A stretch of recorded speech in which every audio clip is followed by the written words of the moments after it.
Bom dia, meus irmãos. Quero um bom dia assim tão animado como o José estava no louvor hoje. Bom dia, irmãos. Está animado, graças a Deus. Meus irmãos, nós estamos estudando, obrigado. Estamos estudando as 7 cartas de Apocalipse. E hoje nós estamos na 6ª. E se Deus assim permitir, à noite vamos estudar a última das 7 cartas, que se encontram nos capítulos 2 e 3 de Apocalipse. Hoje nós vamos para Apocalipse capítulo 3. Nós vamos estudar a mensagem do Senhor para a igreja de Filadélfia. Essa é uma igreja tão abençoada, que eu acho que das 7 é a igreja que mais nomes nós vemos hoje de igrejas contemporâneas. Eu nunca vi uma igreja presbiteriana Laodiceia. Eu já vi Esmirna. Igreja Sardes, também nunca vi, né? E a igreja de Filadélfia, igreja de Filadélfia, como o Senhor te abençoou, preservou a sua obra, e nós somos frutos dela. Quero convidá-los a que se coloquem de pé. Acompanhe comigo a leitura dessa preciosa carta do Senhor Jesus para uma igreja amada. Assim diz as Escrituras, a palavra do nosso Deus. Ao anjo da igreja em Filadélfia escreve: estas coisas diz o santo, o verdadeiro, aquele que tem a chave de Davi, que abre e ninguém fechará, e que fecha e ninguém abrirá. Conheço as tuas obras. Eis que tenho posto diante de ti uma porta aberta, a qual ninguém pode fechar, que tens pouca força.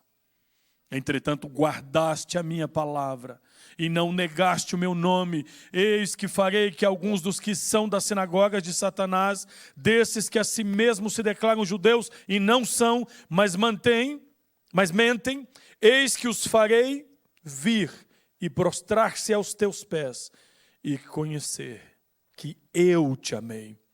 Porque guardaste a palavra da minha perseverança, também eu guardarei na hora da provação.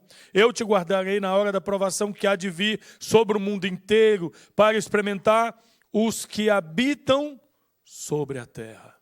Venho sem demora. Conserva o que tens, para que ninguém tome a tua coroa. Ao vencedor, falo-ei coluna no santuário do meu Deus, e daí jamais sairá. Gravarei também sobre ele o nome do meu Deus, o nome da cidade do meu Deus, a nova Jerusalém que desce do céu, vindo da parte do meu Deus, e o meu novo nome.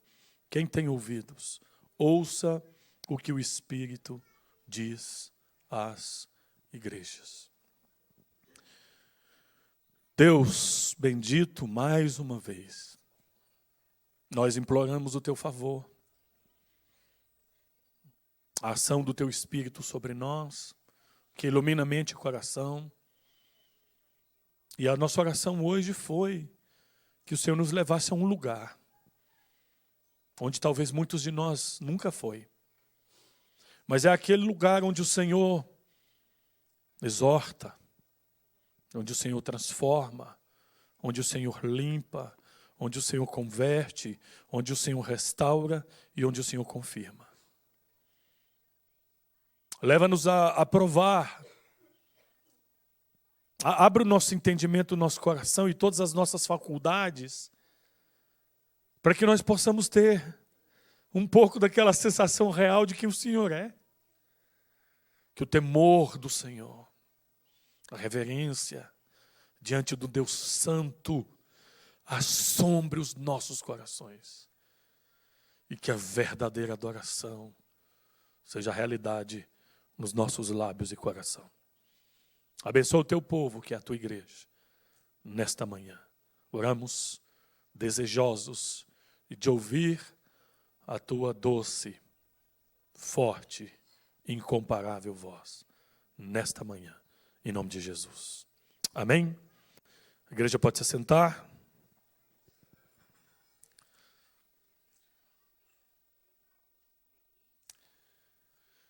Meus irmãos, uma das coisas que mais me chama a atenção quando leio esses 3 primeiros capítulos de Apocalipse é que, na verdade, o quão enganoso é o nosso coração.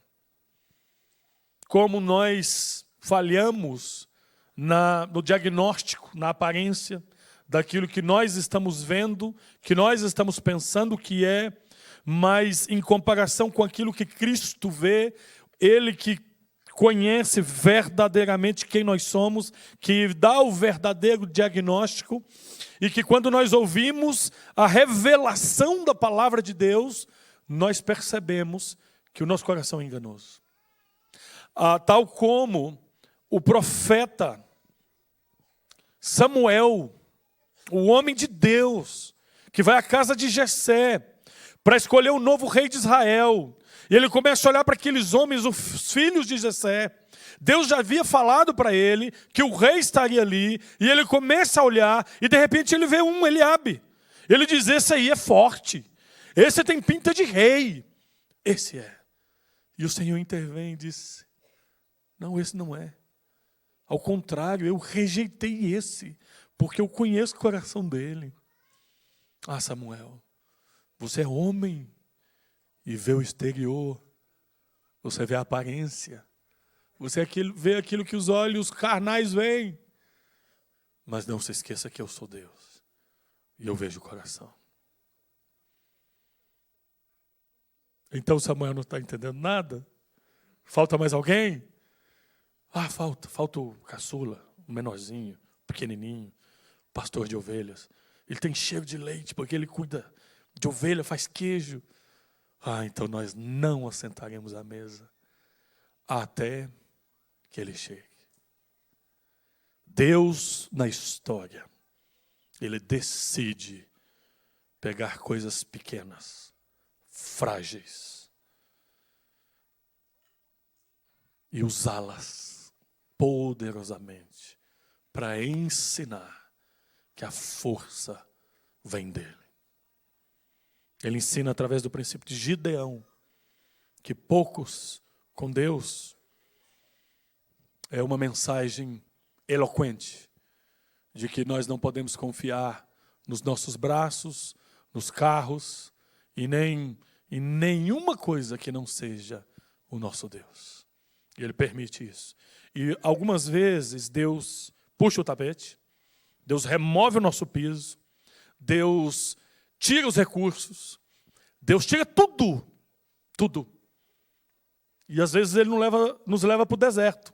E aí no deserto o que você vê? Areia, no deserto não tem água, no deserto não tem pão, no deserto tem que caminhar, no deserto tem sol quente, o deserto é difícil, mas o deserto é uma bênção quando Deus está à frente e Ele nos leva para nos ensinar um princípio. Devemos depender única e exclusivamente do Deus que faz coisas que não existem passar a existir para que Ele cumpra os seus propósitos. Então um pão cai do céu, a água sai da pedra, os pés não são inchados, as roupas são preservadas, o sol que aquece durante o dia, Deus coloca uma nuvem. O frio do deserto à noite, Deus se transforma em uma teofania e uma coluna de fogo. Deus é tudo aquilo que nós precisamos em todo momento da nossa vida. Ele tem tudo que nós necessitamos. O texto que nós lemos fala de uma igreja que está na cidade de Filadélfia, uma cidade estratégica, colocada ali. Uma cidade que experimentou muitas coisas. E é interessante como Cristo contextualiza a mensagem. É interessante como Cristo se revela à igreja de acordo com a maior necessidade que aquela igreja tem. E o Senhor contextualiza a mensagem, inclusive, com aspectos da cidade. É impressionante isso. Filadélfia foi fundada por Átalo II. O nome Filadélfia é a junção de duas palavras, que é, na verdade, uma homenagem a um irmão. Fala de amor fraternal. Como cidade, ela é chamada Porta do Oriente, porque ela faz conexões estratégicas. Ela está em uma região vulcânica que sofria com terremotos. Essa cidade ela já foi destruída. Ela teve o seu nome mudado várias vezes, porque na reconstrução vinha alguém e colocava um outro nome, e ela inclusive se compadeceu de outras cidades destruídas por terremoto, e com Roma ela ajudou muitas cidades a serem reconstruídas. Então, ela também foi rebatizada em algum momento de Neo-Cesareia, Nova Cesareia. A igreja daquela cidade, essa igreja que nós lemos aqui, era uma igreja pequena. Não era uma igreja muito influente, de muita influência. É impressionante que Jesus até diz: eu sei que você tem pouca força. O que significa uma igreja que tem pouca força? Provavelmente uma igreja pequena. Provavelmente uma igreja com muitas limitações. Mas o Senhor Jesus também diz que é uma igreja fiel. Uma igreja obediente. Mas o que me chama a atenção aqui é que, aos olhos humanos, talvez a igreja de Filadélfia fosse até uma igreja insignificante. Mas junto com a igreja de Esmirna é a única que não recebe, as únicas que não recebem nenhuma repreensão, nenhuma crítica. Essa igreja de Filadélfia é a igreja que mais elogio recebe do Senhor. Aos olhos do mundo, aos olhos talvez de cristãos, uma pequena igreja sem influência, mas aos olhos de Jesus, uma igreja amada, uma igreja fiel, uma igreja que ama o seu Senhor. E o Senhor escreve uma carta para essa igreja, e o Senhor abre o coração, o Senhor fala dessa igreja de uma maneira tão especial. Então, eu queria compartilhar com vocês nesta manhã o seguinte, olhando para essa carta de Jesus à igreja de Filadélfia, sobre princípios que são para sempre. Princípios que são para sempre, são eternos, são princípios que jamais passarão. Aconteça o que acontecer. Terremotos, tormentas, provas, enfermidades, lutas, luto, fracassos, decepções, aconteçam o que aconteça. Estes princípios aqui são para sempre, são imutáveis. Então, vamos meditar sobre isso. Primeiro, o remetente da carta é o Senhor Jesus, ao anjo da igreja em Filadélfia, escreve estas coisas, diz o santo. Estas coisas diz o verdadeiro. Aquele que tem a chave de Davi, que abre e ninguém fechará, e que fecha e ninguém abrirá. O primeiro princípio que nós vemos nesse texto, Jesus se revela como aquele que tem autoridade soberana sobre todas as coisas. O seu governo é absoluto. Então, o primeiro princípio dessa carta é que nós devemos reconhecer a autoridade soberana de Jesus. Esta coisa diz o santo. O santo é aquele que é separado de tudo, é aquele que é incomparável. Esta coisa diz aquele que tem toda a autoridade. É o verdadeiro, em comparação com aquela sinagoga que estava lá na cidade de Filadélfia, que se dizia a verdadeira igreja, o verdadeiro povo, os verdadeiros fiéis. O Senhor diz: eu sou o verdadeiro. Tudo que vem de mim é verdade. Ele é o caminho, Ele é a verdade, Ele é a própria vida. Ele é aquele que vem da parte de Deus, é a expressão exata do ser de Deus. Ele é aquele que representa todo o princípio da criação, todos os atributos estão somados e estão na pessoa de Jesus. Ele tem todo o poder, e nele habita toda a plenitude. Ele tem toda a autoridade, todo o governo está sobre ele. Ele tem a última palavra, ele faz as coisas que não existem passarem a existir. Ele conduz a história de maneira soberana. No momento de aparente trevas, no momento de aparente colapso, de aparente fracasso, em que a igreja sangrava, em que talvez muitas pessoas questionavam o cristianismo e a igreja cristã, de gente que tinha sido transformada de maneira que eles não poderiam impedir o crescimento daquela igreja, porque ela era imparável. Mas agora o seu fundador, o seu Senhor, ele morreu, mas ele ressuscitou. Ele foi assunto aos céus, mas agora a igreja está sendo perseguida de maneira atroz. Os notáveis apóstolos estão mortos, sacrificados, martirizados, e João está em Patmos, o último dos apóstolos, e naquele momento sombrio, naquele momento histórico, naquele momento estratégico, algo extraordinário acontece. O Senhor abre uma janela do céu e diz: João, meu João, servo bom e fiel, eu vou te mostrar as coisas que vão acontecer, para que você não se esqueça que a história está aqui, nas minhas mãos. E eu a estou conduzindo de acordo com os decretos eternos. João, não tenha medo. Eu sou o primeiro e o último. Eu sou o alfa e o ômega. Todas as coisas do universo acontecem de acordo com o meu plano, de acordo com o meu propósito. Uma folha cai se eu quero. Um fio de cabelo cai se é minha vontade. As coisas do macro-universo e do micro, todas elas estão debaixo do meu controle absoluto e nada escapa de mim. Nada escapa das minhas mãos. Esse é o primeiro princípio para sempre. O nosso Deus, o nosso Senhor é soberano. O seu governo é absoluto. O seu reino jamais terá fim. Ninguém poderá com ele. Se Deus é por nós, quem será contra nós?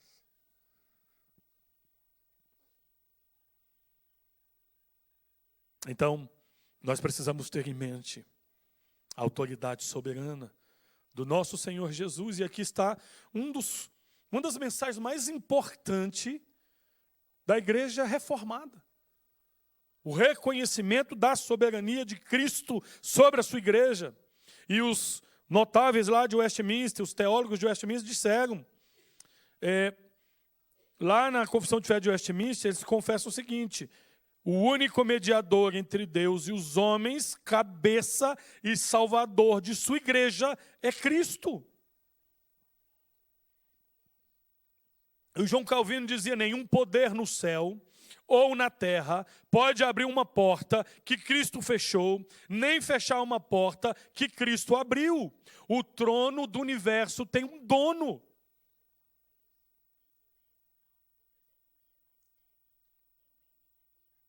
Ele é o rei absoluto sobre todas as coisas. Isso mostra, meus queridos, que você e eu, qual o impacto que isso tem na minha vida? Se eu sei que Ele governa todas as coisas, se eu sei que Ele tem a última palavra, se eu acredito de todo o meu coração que Ele é soberano sobre todos os reinos, sobre todos os governos, sobre todos os poderes, sobre todas as coisas, isso traz para o meu coração paz. E é aqui que entra aquela paz que sobrepassa todo entendimento. Eu posso não ter as respostas, eu posso não entender as conexões, eu posso não conseguir resolver as equações, mas eu tenho certeza que Ele está cuidando de mim, que Ele está fazendo o melhor. A minha mente limitada não pode compreender a mente eterna de Deus. Mas uma coisa nós podemos fazer: descansar nos cuidados de Deus e confiar nele, porque Ele é o Rei absoluto sobre todas as coisas. E é impressionante entender que Ele, o nosso Deus, tem tudo nas suas mãos. E que Ele está conduzindo não só a história do universo, Ele está conduzindo a história das nossas vidas. Os encontros, a agenda, os pormenores, os detalhes da nossa vida. Por detrás de todos eles está o Deus Criador de todas as coisas. Ele estava lá na formatura, ele estava lá na vocação, ele estava lá na conversão, ele estava lá naquele encontro com a sua esposa, ele estava lá na sala do parto, ele estava lá no funeral, ele estava naqueles momentos de solidão, ele sempre esteve, mas ele não é o coadjuvante da história. Ele é o Senhor dela, ele é o protagonista de tudo. Mesmo diante das cadeias agridoces da vida, ele não deixa de ser o Senhor, soberano e absoluto. Esse é o primeiro princípio, e é para sempre. E os princípios são para sempre. Essa é a mensagem que o Senhor escreve a Filadélfia, e essa mensagem deveria chegar a todas as igrejas de todos os tempos. E o primeiro princípio, a primeira mensagem aqui é que nós devemos relembrar sempre que o Deus que nós servimos é o Deus soberano. E é por isso que essa é uma das bandeiras levantadas pelos nossos irmãos lá no contexto da Reforma Protestante, quando falavam, só lhe deu glória, glória somente a Deus. O que significa isso? Que em todo o processo redentivo, por Deus ser o Deus soberano que governa todas as coisas, Ele está fazendo todas as coisas de forma que Ele será no final glorificado. Ninguém pode impedir Deus de agir. E qual é o segundo princípio? Tem muitas mensagens nesse texto. Eu escolhi 3 apenas para compartilhar com vocês. De repente aqui a gente pode fazer essa série todos os anos e vamos estudar a vida inteira e vamos aprender o tempo todo, porque a Bíblia é a palavra eterna de Deus, inesgotável. E me impressiona quando Jesus, que anda e conhece a sua igreja, caminha no meio da igreja, para todas as igrejas ele diz a mesma coisa. Eu te conheço. Eu sei tudo a seu respeito. O versículo 8 do capítulo 3 diz assim: conheço as tuas obras. Eu conheço a sua reunião de oração. Conheço o seu culto. Eu conheço o seu programa de evangelismo. Conheço tudo.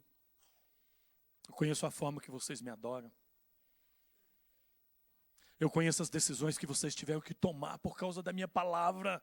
Eu conheço o preço que vocês pagaram por mim. Eu conheço todas as vezes que vocês disseram não para o mundo, para as ofertas, para dizer sim para mim. Eu sei de tudo isso. Eu conheço que vocês são conhecidos como uma igreja pequena, sem força. Mas eu tenho uma palavra para você. Filadélfia, eis que tenho posto diante de ti uma porta aberta, a qual ninguém pode fechar. O segundo princípio que eu quero compartilhar com vocês, e que é para sempre, é que a igreja verdadeira de Cristo, ela sempre vai avançar. Ela nunca vai retroceder. Nós não somos dos que retrocedem.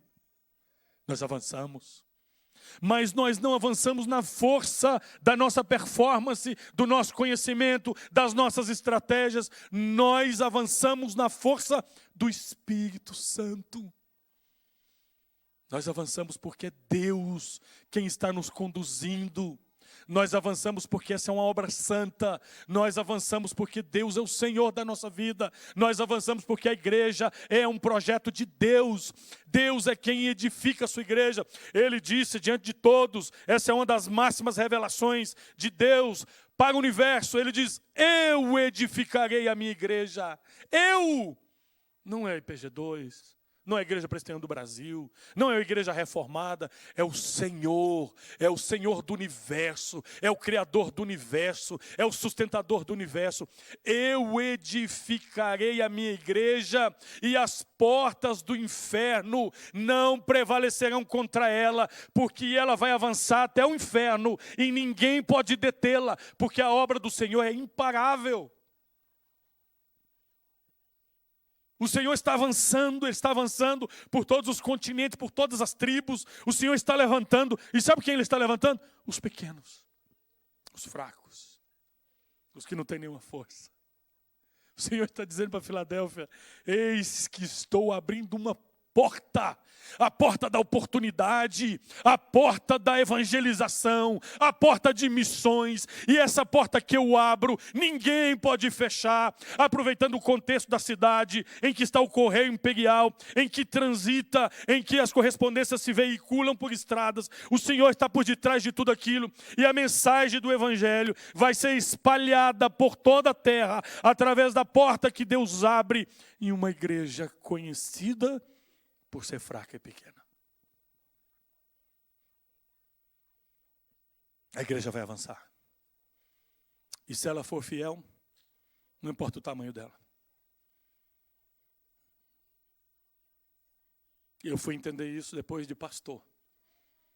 Quando começava como pastor perseguido. E ele me disse que a igreja dele tinha 10 membros. Que eles nunca cultuaram a Deus juntos, todos os 10. Era no máximo 5. Mas ele contava a história de conversão de cada uma delas. Para mim, é daquelas conversões radicais no meio de um povo que odeia o cristianismo, que persegue os cristãos, mas que Deus abre uma porta naquele lugar. Ele abriu uma porta na Coreia do Norte, na China, na Síria,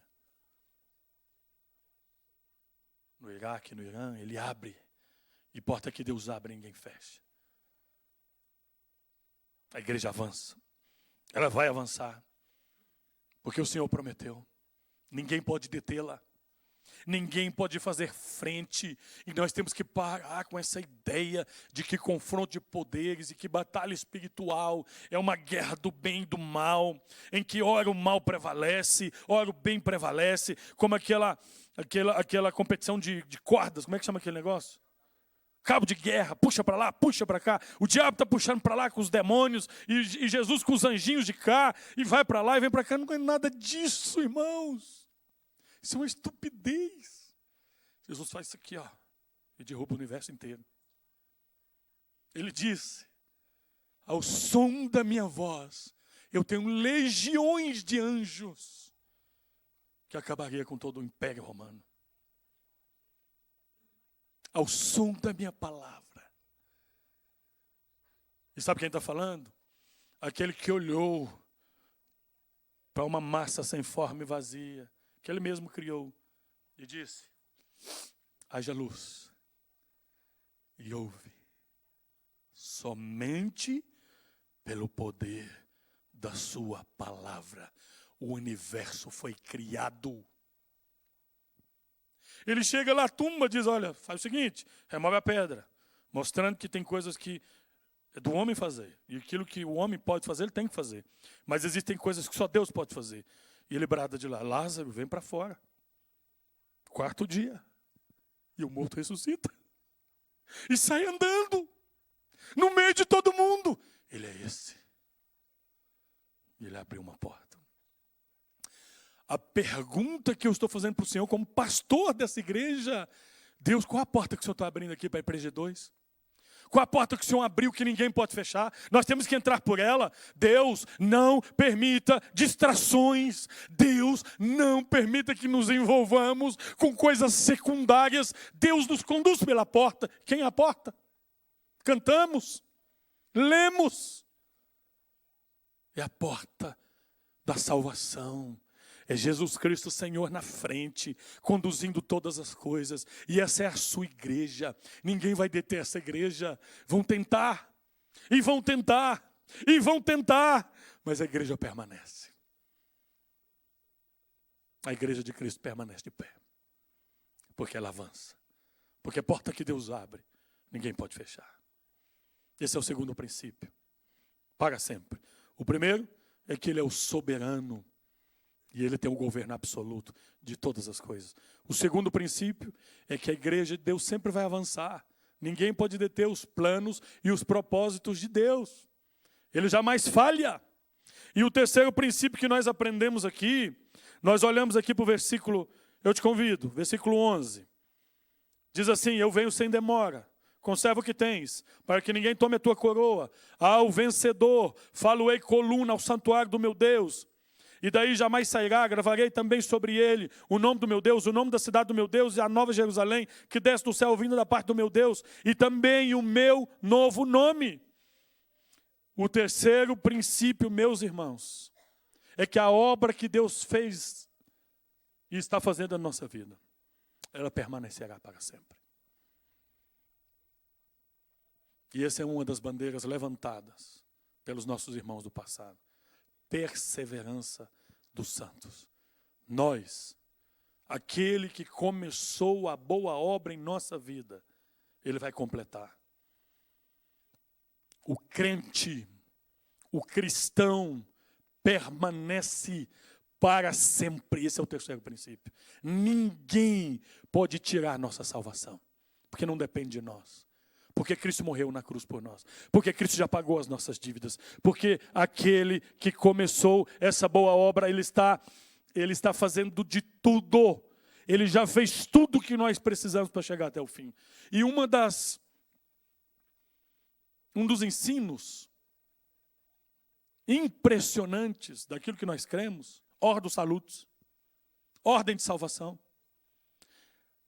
A nossa salvação começa na eternidade. Antes da fundação do mundo, o Senhor nos escolheu.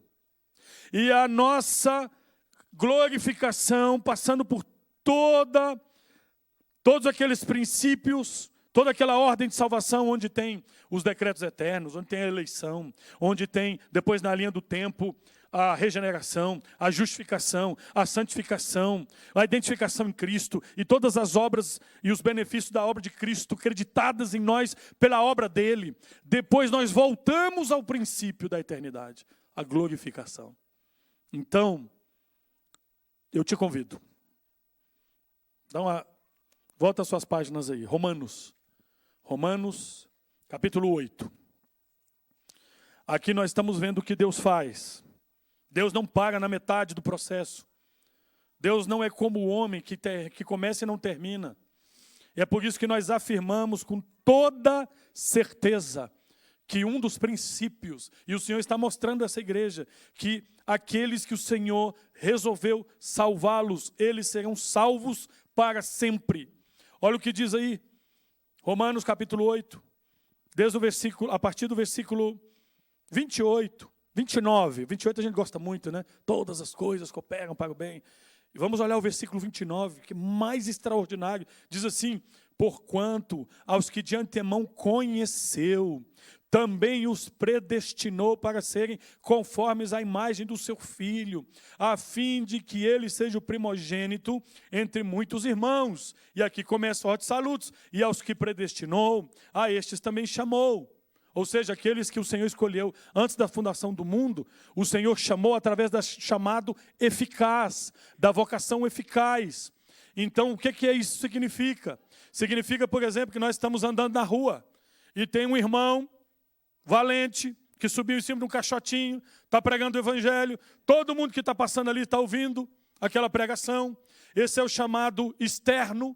Todos estão ouvindo, por isso que a Bíblia diz que muitos são chamados, mas uma pessoa de repente passando na rua, ouviu aquela palavra, o Espírito tocou no seu coração, aquela palavra entrou no coração e aquela pessoa se converte.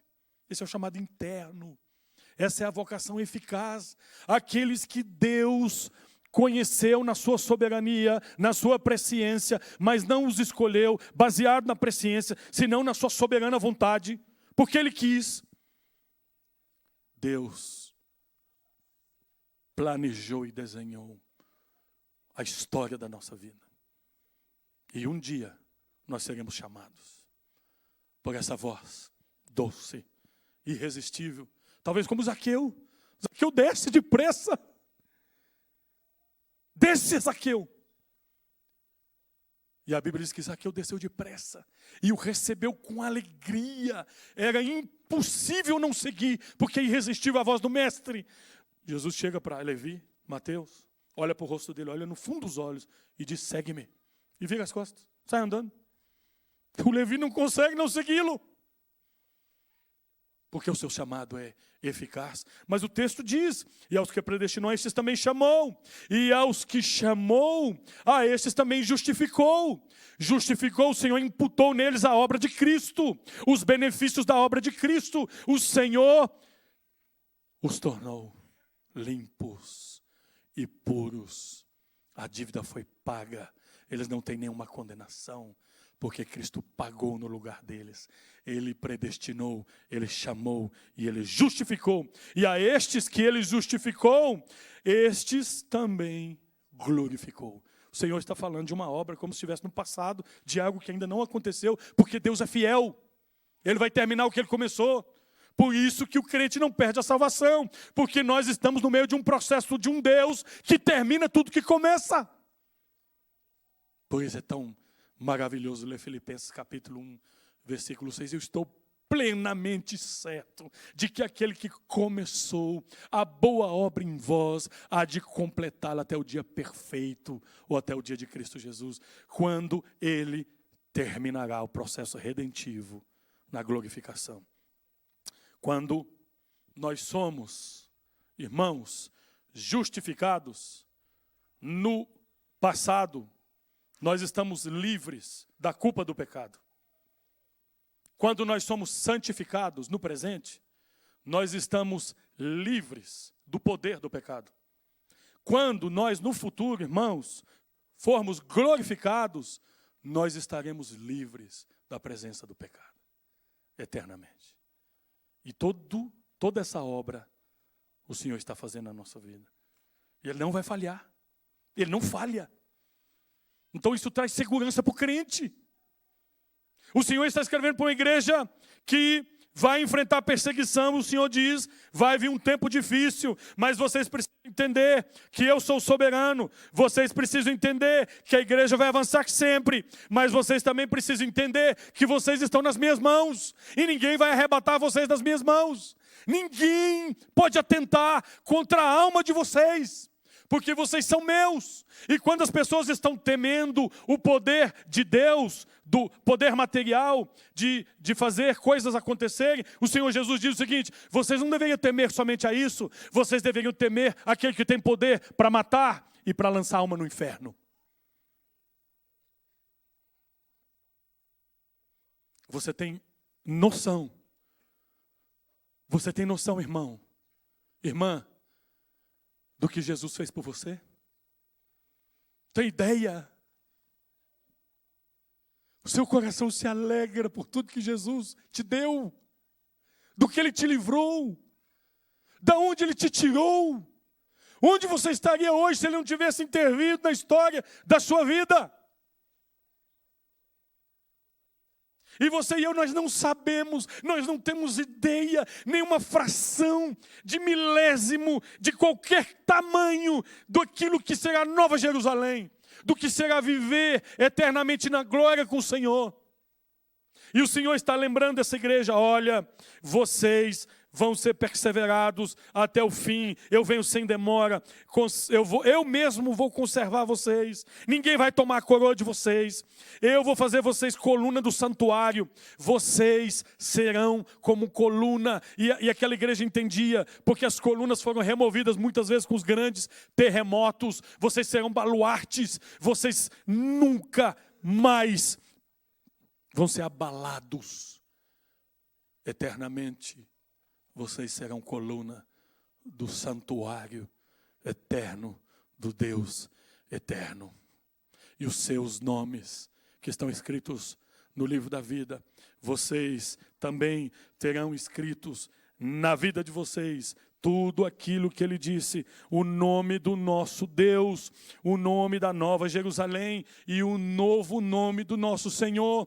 Cada uma dessas coisas estão colocadas aqui, não por acaso, cada uma delas tem um propósito. Quando o Senhor está falando do meu Deus, do nome do meu Deus, está falando de pertencimento eterno. O nome da Nova Jerusalém está falando da nossa cidadania celestial. Quando está falando do novo nome do Senhor Jesus, está falando do quê? Da nossa identidade, da nossa identidade em Cristo. E é por isso que nós precisamos entender e estudar o que significa a nossa união mística com Cristo. Tem tudo a ver com isso aqui. Ele morreu a nossa morte para que nós vivêssemos a sua vida. Ele ressuscitou e nós ressuscitamos com Ele. E Ele foi glorificado e Ele nos glorificará com Ele.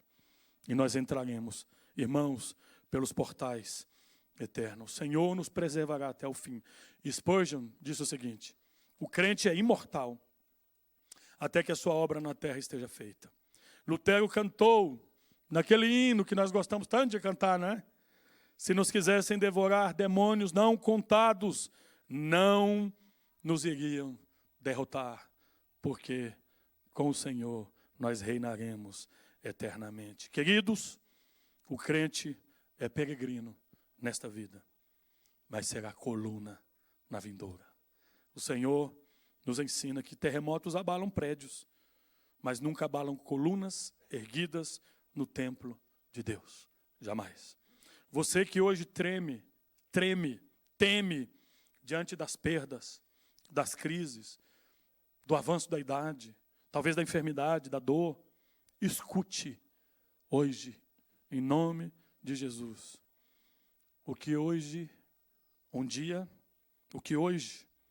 treme, um dia será eterno. O que hoje custa, um dia será recompensado. Seremos coroados. Conserve o que tem. Seja fiel. Obedeça. Pague o preço.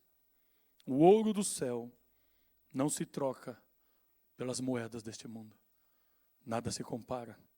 Por isso que Jesus diz: não junteis tesouros aqui na terra, acumuleis tesouro no céu. Vamos ficar de pé, irmãos? Vamos orar. Um tempo de oração, onde hoje nós fomos ministrados a respeito daqueles princípios que são para sempre. O primeiro princípio, recordamos que o nosso Senhor, Ele tem o governo absoluto e soberano de todas as coisas nas suas mãos. O segundo princípio é que a igreja vai avançar sempre, ninguém pode detê-la. O terceiro princípio é que o crente vai permanecer neste mundo. Quando ele falecer, quando ele for chamado, ele será levantado eternamente e reinará com o Senhor por toda a eternidade. E essa é a promessa do Senhor para nós.